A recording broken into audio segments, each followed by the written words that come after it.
Rightio, let's begin this roundup of the international motorcycling news with that £1,000,000 cafe racer that I mentioned before the break.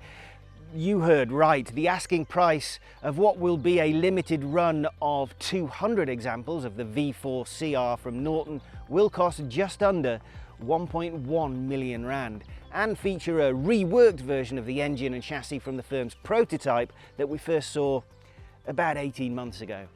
Your big pile of cash will buy you a very exclusive bike with a 185 horsepower V4, and although that may seem like crazy money to most of us, the success of outrageously priced limited edition models from the likes of Brabus, Ducati, Aprilia, KTM and MV Agusta, of course, has no doubt tempted Norton, reborn under the guidance and financial input of Indian manufacturer TVS, to get in on the action.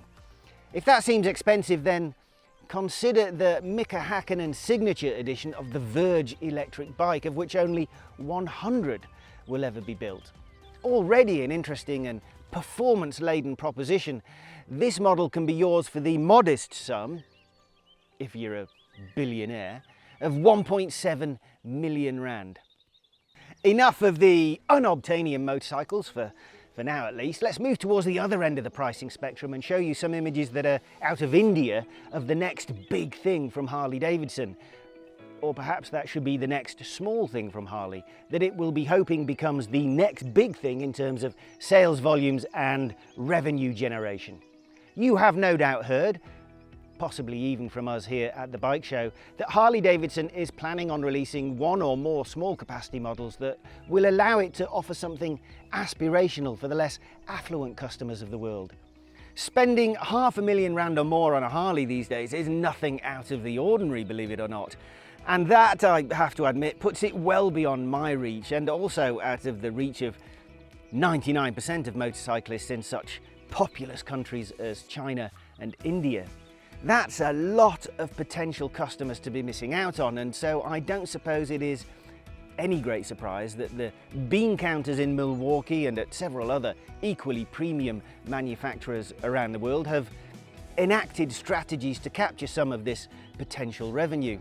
Although primarily aimed at the eastern markets, these small capacity models will surely also at some point make their way to more established traditional markets like Europe and the USA, where I fear that they may actually harm the overall perception of exclusivity and premiumness of some of these brands.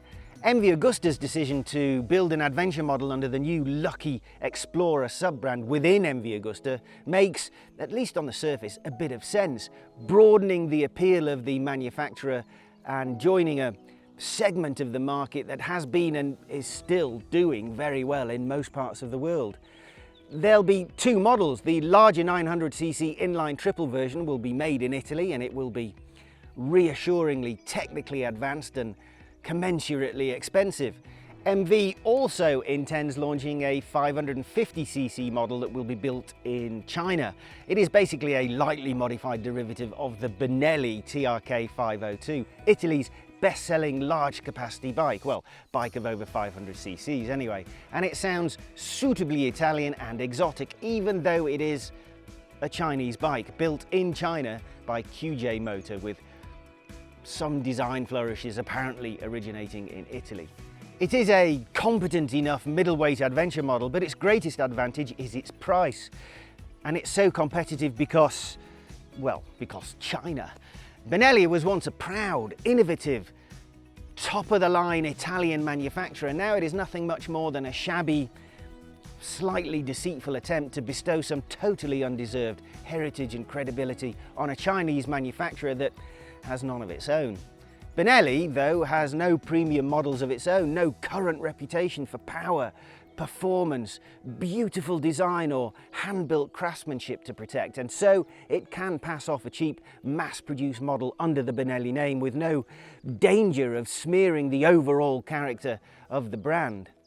MV Agusta cannot do this, and it runs the very real risk of alienating its existing customers by selling this opportunistic Chinese-built, also by QJ as it happens, adventure model and lowering the aspirational value of other models within the manufacturer's range. All of which brings me back to the X440, a small capacity Harley-Davidson model to be made in association with Hero in India. These are the latest images to have been released, and as you can see from the design of the tank and of the headlight, it is most definitely of the Harley-Davidson family, although for us the aesthetic is more XR1200 Harley than Cruiser Harley, and that's no bad thing as far as we're concerned. The pictures also confirm that it will be a single-cylinder engine, unlike the 250 and 350 Harleys being developed in China, once again in partnership with QJ, who seem to be basically giving some of their existing small capacity parallel twin-cylindered street bikes a bit of a makeover. The Indian-made X440 is a totally new platform though, and despite missing a cylinder compared to the Chinese-built models, it has a capacity advantage that means it will probably be the best performer of them all. Will it sell well? Quite possibly. Yes. Will it please Harley's traditional customers who are well known for their tolerance of Chinese products and their pleasure at seeing anything dilute the proudly made in America purity of their iconic cruisers? Maybe Harley will expand its legendary merchandising range to include little Chinese flags for Harley-Davidson owners and branded hacker bamboo hats instead of Stetsons. Chasing short-term financial gain at the expense of long-term reputational harm may look good on a balance sheet, and it may temporarily make the bean counters happy, but a manufacturer's health is often measured in less tangible ways than simple dollars and cents. Goodwill, image, reputation, heritage, these are not easily quantified assets, and they take longer and are more difficult to earn than sales, but they are no less important for that. We obviously hope that these forays into new markets are successful for those brands that are exploring the opportunities, because more bike sales could well mean greater financial security for these companies. And it should mean more people benefiting from the undoubted practicality and pleasure offered by a life on two wheels. And on that note of optimism, it's time to end this episode and remind you that next week we'll have Don's report from the South African launch of Honda's all-new Transalp, and I'll be showing you the best cameras to use for recording, editing and sharing your riding exploits. Cheers for now, see you then.